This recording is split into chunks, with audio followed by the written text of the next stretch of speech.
Re. Non, on se retrouve pour le combat de Tony Yoka après celui de sa femme Estelle Yoka Mosley.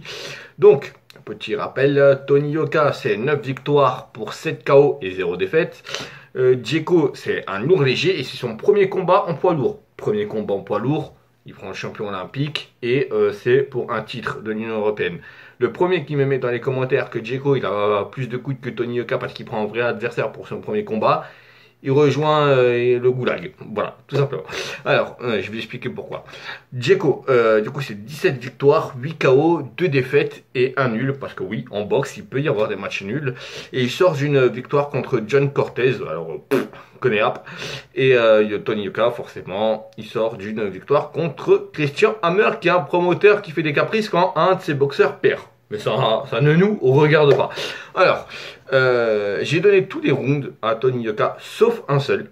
Et le sixième, c'est le sixième. Alors, pourquoi tout à l'heure je disais ceux qui disent que Djeko a plus de couilles que Yoka, machin, et tout, à prendre un adversaire tout de suite chez les lourds. C'est pas son premier combat de boxe à Djeko. C'est son 28e, non, 26e, enfin bref, il en a fait plus d'une vingtaine. C'est son premier combat en poids lourd. Donc il a l'habitude de boxer, machin, il est là depuis plus longtemps que Tony Yoka. Donc voilà, il a du métier, il a de la caisse. Et une carrière, c'est pas un sprint, c'est une course de fond. Et il faut étape par étape. Et la prochaine étape, c'est Joe Joyce. Mon ami, on va venir toquer à ta porte et on va venir prendre ta ceinture. Alors, dans le premier round, j'avais l'impression que c'était un petit round de transition, enfin d'observation plutôt, excusez-moi, un round d'observation. Djeko n'a absolument rien tenté dans le premier round. Yoka a touché 2-3 fois, mais c'était pas vraiment des accélérations fortes où il tapait fort. C'était plus pour toucher, marquer des points et empocher le round. Et oh, j'ai placé le mot empocher. Oh, excusez-moi. Bref. Et voilà, il l'a touché 2-3 fois, donc c'était un petit round d'observation, mais Tony Yoka tentait plus de choses, donc il remporte ce round là. Le deuxième round, Djeko a failli tomber là. Tout de suite, Yoka il a dit allez, maintenant c'est fini de blaguer, hop, moi j'ai autre chose à faire. Moi j'ai deux enfants dont je dois m'occuper, bam bam, on va plier ça. Terminé, donnez-moi ma ceinture et je rentre. Il a failli tomber, mais il s'accroche, les droites de Yoka. Oh là là, oh, j'ai tenu mon bureau tellement ça tremblait. Même l'ordinateur, il a tremblé. Bref, oui, parce que je regardais en streaming, hein. Canal+, je suis désolé, mais c'est cher Canal, hein. Bref, les droites de Yoka, c'était incroyable. Mais Djeko, il répondait bien, mais le problème, c'est qu'il était à chaque fois un peu trop loin. Et il essayait des choses, hein. Franchement, Djeko, c'est pas un gars qui était là, qui encaissait juste les coups. Et non, il tentait des choses, il allait à l'attaque par moment, mais ses attaques partaient toujours d'un peu loin. C'est ça qui est dommage. De toute façon, il s'est pris des coups du round 2 au round 5, il s'est fait allumer. Par contre, il s'est fait allumer, mais putain, il bronchait pas, quoi. Les coups qu'il s'est pris, à chaque moment, on s'est dit, ok, là, il va vaciller, hein. Yoka, il va accélérer au moment où il vacille, ça va être terminé.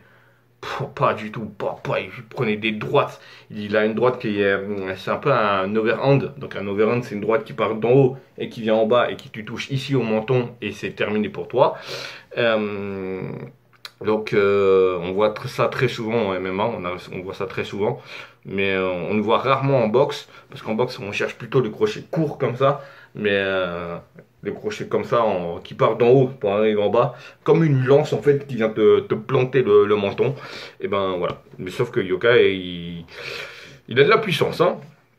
Donc t'imagines la même que je viens de faire, mais avec la puissance de Tony Yoka, tu fais le calcul. C'est le menton qui perd. Alors, le round 6, j'ai l'impression que je l'ai donné du coup à Djeko. Il était plus actif que Tony Yoka. Et là, je me suis pas inquiété. Je me suis pas dit, oh Yoka il commence à perdre pied, machin, et ça et tout. Non, Tony Yoka était bien concentré sur son combat. Il savait ce qu'il faisait. Et je pense que c'était plus un round de transition, un round où tranquille. On récupère et derrière on va l'allumer le Belge, on va lui faire payer sa claque parce que oui elle a pesé, il y a eu embrouille, hein. Djeko a marché sur le pied de Tony Yoka sans faire exprès. Yoka il lui a dit ouais me colle pas comme ça, du coup il l'a poussé, il lui a mis une claque, voilà, et ça c'est parti en échauffourée, enfin bref. Round 7, Djeko il prend des coups, voilà, de Yoka, mais c'est incroyable. Il a enfin réussi dans le round 7 à toucher vraiment Yoka avec un vrai coup puissant, même si avant ses coups étaient puissants, mais pas assez pour inquiéter Yoka. Il a mis un bon direct, et ça ça n'a pas fait peur à Yoka parce que c'est limite s'il a fait hop, une petite tache, tu vois, hop, il y a un truc qui vient de m'effleurer là. Mais non, Yoka a été très très fort sur ce combat-là. Alors je suis pas surpris parce que je sais que Yoka est un très très bon boxeur et il le prouve depuis tous ses combats. Et le Yoka qu'on a vu ce soir, je mets 2000 balles là tout de suite sur la table, qu'il allume Joe Joyce et qu'il le met KO au troisième ou quatrième round. Marquez mes mots. Parce que le combat de Joe Joyce contre Daniel Dubois, Joe Joyce, il a rien fait. On va dire ce qui est. Joe Joyce, il a juste gagné avec son bras avant. Alors c'est une stratégie comme une autre. Il s'est adapté à son adversaire, ok, mais voilà. Mais il a mis que des bras avant, il avait perdu. Mais face à Yoka, ça ne va pas marcher, ça. Ça va pas marcher. Il faudra faire une autre stratégie. Et j'ai très très peur pour Joe Joyce. Enfin, j'ai très très peur. Je suis aussi un peu content. On va pas se le cacher. C'est mon côté chaud. Faut savoir que Dzeko s'est préparé avec Joe Joyce, notamment. Ils ont fait 8 rounds où ils n'ont pas mis de casque. Ce qui est un peu con parce que s'il se prend un mauvais coup, c'est terminé. Le combat n'aurait pas eu lieu. Il s'est préparé avec Ergovic aussi. Et il s'est préparé avec d'autres boxeurs. Mais les plus connus étaient Joe Joyce parce que il va rencontrer la route de Tony Yoka, c'est sûr certain. Sûr certain, c'est parce que maintenant, grâce à cette victoire-là, Tony Yoka est le challenger officiel pour le titre EBU qui est détenu par Joe Joyce. Donc à mon avis, c'est sûrement le prochain combat. Hein. Raphaël Tronchet, on te salue. Bref. Ensuite, Ergovic, ils se sont aussi, Yoka et Ergovic se sont déjà boxés, mais c'était en amateur. Et à mon avis, lui aussi va rencontrer la route de Tony Yoka parce que lui aussi, je crois, il est dans le top 10 mondial ou top 15 mondial. Donc c'est sûr, certain qu'il va rencontrer la route de Yoka. Et Daniel Dubois aussi, je pense qu'il va rencontrer la route de Tony Yoka, mais un peu plus tard, d'ici un an ou deux. Je pense que ça peut être l'adversaire le plus dangereux pour l'instant entre les trois pour Tony Yoka. Parce que, à mon avis, Tony Yoka, il plie Joe Joyce et il plie Ergovic. C'est mon avis, après, pas sûr, hein, mais voilà, je dis pas qu'il est plié en 2-2. À part Joe Joyce, bien évidemment. Mais Ergovic, je pense que ça sera un peu plus compliqué. Et Daniel Dubois, il faudra se méfier de sa puissance de frappe. Même si là, face à Dzeko, il a prouvé Tony Yoka qui savait encaisser, qui savait esquiver et faire attention à ce qu'il faisait. Enfin voilà. Il prend des coups, Dzeko qui continue de prendre des coups, tous les rounds il en prend. J'avais mal pour lui, honnêtement. Et Tony Yoka, il voulait gagner par KO, ça se comprend. Hein. Il n'y a que 2 combats où il n'a pas gagné par KO. Tony Yoka, c'était contre Jonathan Rice à son 2e combat et au dernier contre Christian Hammer. Donc, on sait que Tony Yoka est très puissant. On sait qu'il a une uppercut du droit. Incroyable uppercut du droit. Et il a un crochet du droit aussi, incroyable. Et alors, Tony Yoka travaillait en direct et en crochet pour faire mal à Dzeko. Et par contre, Dzeko faisait une erreur. Enfin, pour moi, il faisait une erreur. C'est que pour faire mal à Tony Yoka, il testait que en direct. Il tentait pas autre chose. Et puis, il y avait par moments des coups au corps. Mais les coups au corps, les parpaings, les deux, ils s'envoyaient des parpaings, c'était incroyable. Yoka, il bloquait, boum, boum, Yoka derrière, coup au corps, il répondait, ça s'envoyait des parpaings. Et les mecs, ils ont pas bronché, mais ça, c'est incroyable. Mais les parpaings qui se sont envoyés, c'est, je m'en remets même, j'ai même moi mal au ventre. Je crois que je vais vomir mon repas de ce soir parce que j'avais mal pour eux. Dans le 2e round, Yoka, il a accéléré. Et comme il le fait souvent, il coince son adversaire dans le coin, puis il l'allume, il l'enchaîne. Et là, c'est ce qu'il a fait. Et il y a son uppercut du droit qui est passé. Il a essayé de le placer plusieurs fois. Il est passé qu'une fois, ça a suffi. Parce qu'après, Dzeko, il s'est tourné, s'est mis de dos.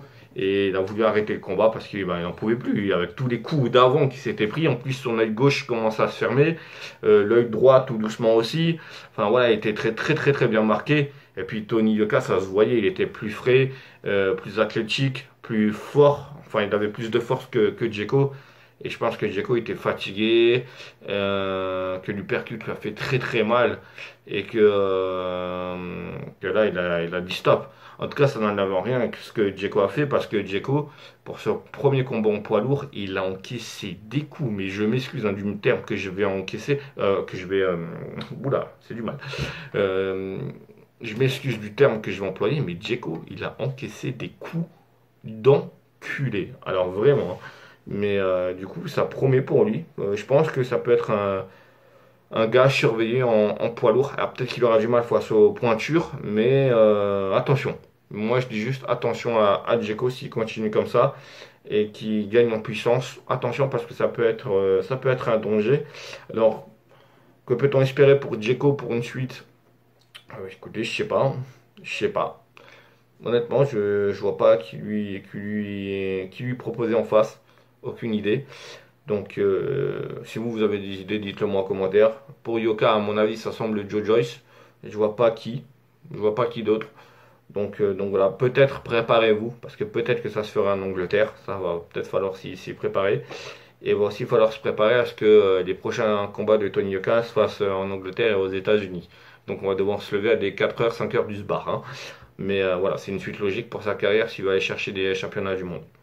Du coup, voilà ce que je pense de ce combat-là. Magnifique combat de Tony Yoka. Il a fait ce qu'on attendait de lui. Il a appliqué sa stratégie. S'il continue comme ça, il va plier Joe Joyce. Et puis voilà. Et Dzeko très très bon, mais malheureusement pas assez pour inquiéter Tony Yoka. D'ici là, faites attention à vous, portez-vous bien. Ciao tout le monde.